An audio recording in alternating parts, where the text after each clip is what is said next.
और सर ने भी कहा कि अभी जो बिहार में सबसे ज्यादा इम्पोर्टेंट किया जा सकता है अगर आत्मनिर्भरता की ओर बढ़ने के लिए, तो हम स्किलिंग को और शिक्षा पर ध्यान दें।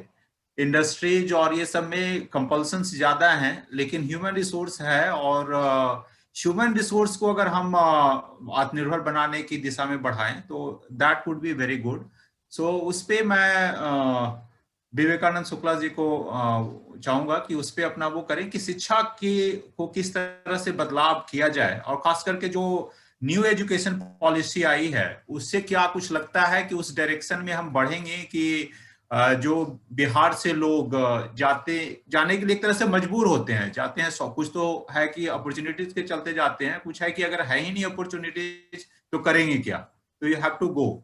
सो क्या लगता है कि उसमें किस डायरेक्शन में और क्या क्या स्टेप लेना होगा पॉलिसी लेवल पे तो न्यू एजुकेशन पॉलिसी आई है कि आत्मनिर्भर बने, एटलीस्ट एजुकेशन के क्षेत्र में। आत्मनिर्भरता, हम ये सॉवरेंटी की बात नहीं करते हैं, हम कहते हैं कि कम से कम अगर हम हैं बिहार में तो हम बिहार में रह सकें, बिहार में पढ़ाई कर सकें, बिहार में काम कर सकें। तो शिक्षा पर सर हम चाहेंगे आपका, आप प्रकाश डालें। ठीक है, thank you. Thank you Prakash, thank you. Yes sir. Honourable keynote speaker, co-panelist, ladies and gentlemen. Sir At थोड़ा the outset, आपका ऊपर हेड स्पेस कट रहा है, थोड़ा सा लैपटॉप को एडजस्ट कर लीजिए जी। जी अब बेहतर है सर, सॉरी। हाँ। At the outset, let me take this opportunity to express my gratitude to Bihar Connect and its chief editor, Dr. Pankaj Kumar Singh ji, and editor Gyanendra Kumar Kesari ji, for inviting me and organizing this session on a very pertinent topics of national education policy and Atmanirbhar Bihar. As a student of history, my lecture would bring the facts and facts of India's past, where I would develop upon the fact that how British rule hampered the prospect of Atmanirbhar Bharat or self-sufficient India with its economic and educational policy. Subsequently, I would discuss about how the national education policy can build and Atmanirbhar Bihar. Since ancient times, Indian villages were known for its self-sufficient economy or Atmanirbharta. As Charles Metcalfe described in his minute dated 7th November 1830, that the Indian villages, communities, and are little republics having nearly everything that they want within themselves and almost independent of any foreign relation. They seem to as last. Dynasty after dynasty uh, tumbles down. Hindu, Pathan, Mughal, Maratha, Sikh, English are all masters in turn. But in village, communities remain the same. At the same time, the pursuit of knowledge, wisdom, and truth was always considered in Indian thought and philosophy as the highest human goal. The aim of education in ancient India was not just the acquisition of knowledge as preparation of life of this world or life beyond schooling, but for the complete realization and liberation of the self. World-class institutions of ancient India, such as Taxila, Nalanda, Vikramshila set the highest standards of multidisciplinary teachings and research and hosted scholars from country. The Indian education system produced great scholars such as Charak, Susmita, Aryabhat, uh, Varamihir, uh, Bhaskar Acharya, Chanakya, Panini, Patanjali, Gautam, Pindrani, Gargi, and others who made similar contribution to world knowledge in diverse fields such as mathematics, astronomy, particularly medical science and surgery, civic engineering, architecture, shipbuilding, yoga, fine arts, chess, and more. Indian culture and philosophy have had a strong influence on the world. However, British colonialism, which brought significant changes in economic and educational policy, altered the scope of self-sufficiency in India, particularly in the field of education, where Sanskrit and Persian-based Oriental learning, having the base of Indian education system, was replaced with English education. Lord Macaulay and the supporters of English education propagated the fact that the Oriental language were inferior to the Western education, as they noted that the whole literature of India and Arabia were worth the single shelf of a good European library. In fact, his motives were to produce brown color of Englishmen who could be blood in color and English in a state, taste, opinion, and intellect. This proposition tried to colonize the Indian mentality and produce Talaks and Babus who helped in running the empire.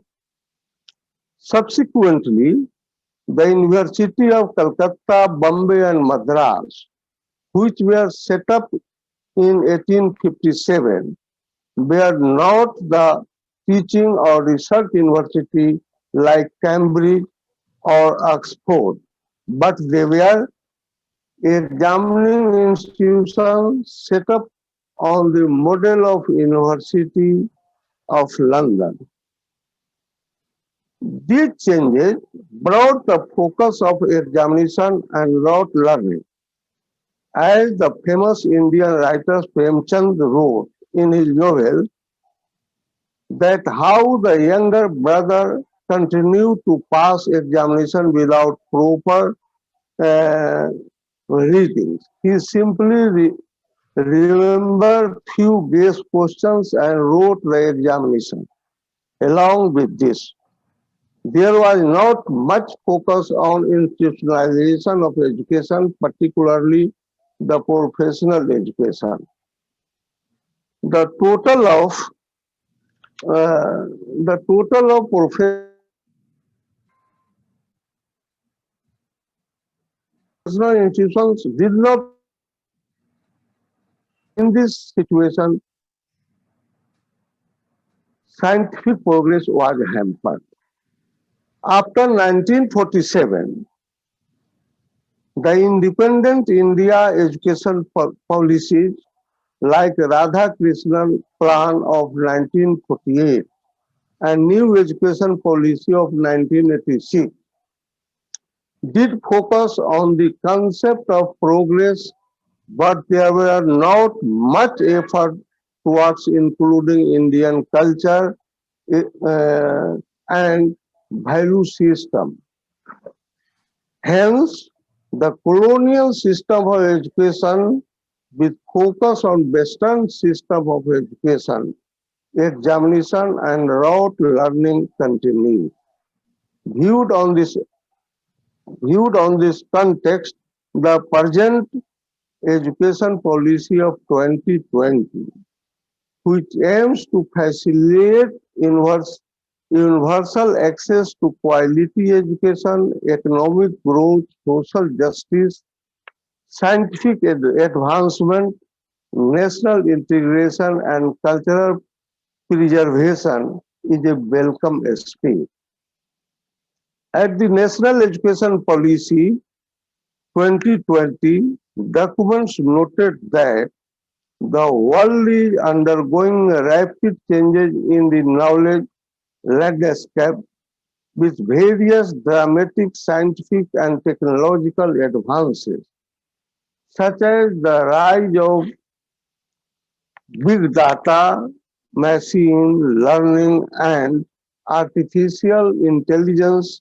May unskilled job worldwide may be taken over by machine, while the need for a skilled workforce, particularly involving mathematics, computer science, and data science, in conjunction with multidisciplinary abilities across the sciences, social sciences, and humanities, will be increasingly in greater demand. Without climate change, increasing pollution and depleting natural resources, there will be a sizable shift in how we meet the world's energy, water, food, and sanitation needs, again resulting in the need for a new skilled labor, particularly in biology, chemistry, physics, agriculture, climate science, and social science. The growing emergence of epidemic and pandemics like corona also call for collaborative research in infectious disease management and development of vaccines, and the resultant social issues highlighting the need for multidisciplinary learning. There will be a growing demand for humanities and art as India moves towards becoming a developed country, as well as the three largest economies in the world. Viewed in this context, the courses at undergraduate, postgraduate, and PhD level will be interdisciplinary, which would ultimately denounce the rote learning, holistic undergraduate education with multiple exits would reduce the burden of the candidate. The research and innovation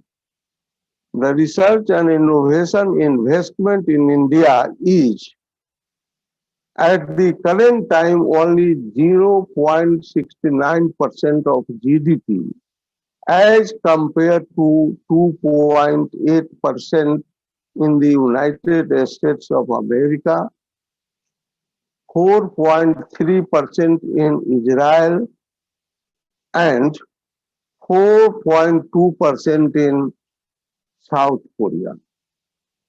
This creation of National Research Foundation and National Institute for Pali, Persian, and Prakrit would foster a strong research culture and would build research capacity across higher education.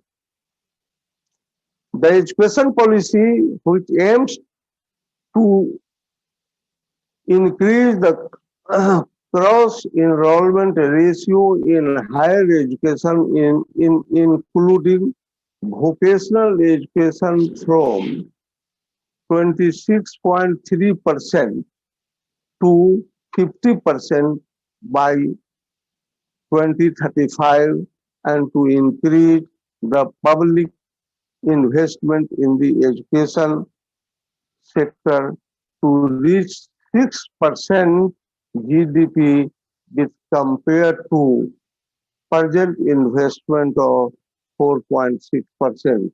Will we help making India a global knowledge superpower? As far as Bihar is concerned, the implications of the policy would foster the educational and economic development of Bihar. The, the, the 5 pillars of Atmanirbharta are economically infrastructure, technology-driven system, vibrant demography, and demand. This can only be achieved through the development of scientific, technical, and liberal education, because development is embedded in educational pattern. As per an article by Sanjay Kumar, Indian Country Director of the Mittal Institute, Harvard University, the challenge before Bihar is that only 32.57% population in the 16-17 years age group are enrolled in school, and only 44.07% students are transitioning from secondary to higher secondary. Bihar has 22 universities across the state, having 744 colleges. This means only 7 colleges for every lakh population, with an average enrollment of 2142 in one college, while the national average is 28 colleges per lakh. Population and average enrollment per college was 721 in 16. Out of its total young population, only 1,78,833 students are enrolled in colleges and universities. In this context, Bihar requires an overhaul of education system to save itself from a demographic disaster. In light of these facts, the Bihar needs to focus on 4 aspects of developing a model and to adopt the national education policy. Number 1, academic excellence and institutional restructuring. Apart from opening the educational institution and requirement of teachers, the focus needs to be on promoting interdisciplinary courses and research and creating a research culture by bringing scientific, social, aesthetic, physical, and moral education in an integrated manner. In line with the National Education Policy 2020, centers like Indigenous Center of Knowledge and Artificial Intelligence needs to be set up, and MOUs may be signed with institutions and industries of national and international repute. Number two, e-learning and digitalization. This university and colleges need to develop basic infrastructure for the application of information and communication technology (ICT) to promote e-learning, online classes, and faculty training through platforms like SWAYAM or Diksha. Entrepreneurship, Innovation and Incubation Center. In order to provide employment opportunities for the students, academia industry interface needs to be set up at the educational institute. The center might provide a platform to nurture innovative startups of local talent to become scalable and sustainable business enterprises. Number three, responsibility towards society and environment. As part of this holistic approach of national education policy, Educational Institute of Region needs to come forward in spreading awareness regarding the scientific tools to farmers, sustainable environment, preservation of folklore, historic places, monuments, archaeological sites, and other tangible and intangible cultural heritage. The government can finalize a short, medium, and long-term strategy to turn around the system and harness the energy of its young population. I hope these measures would increase a mere share of 17% of industry in the economy of Bihar and would make it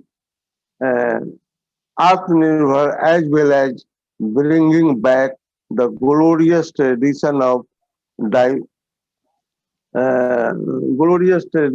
dimension of knowledge at ancient Nalanda and Vikramshila universities. Thank you very much. Thank you very much, sir, for joining us and enlightening with those words. It's really encouraging to listen to somebody who is so senior and talk about the education. Now, I will request Dr. Ratnesh Chaudhary. He is a senior physiotherapist and yoga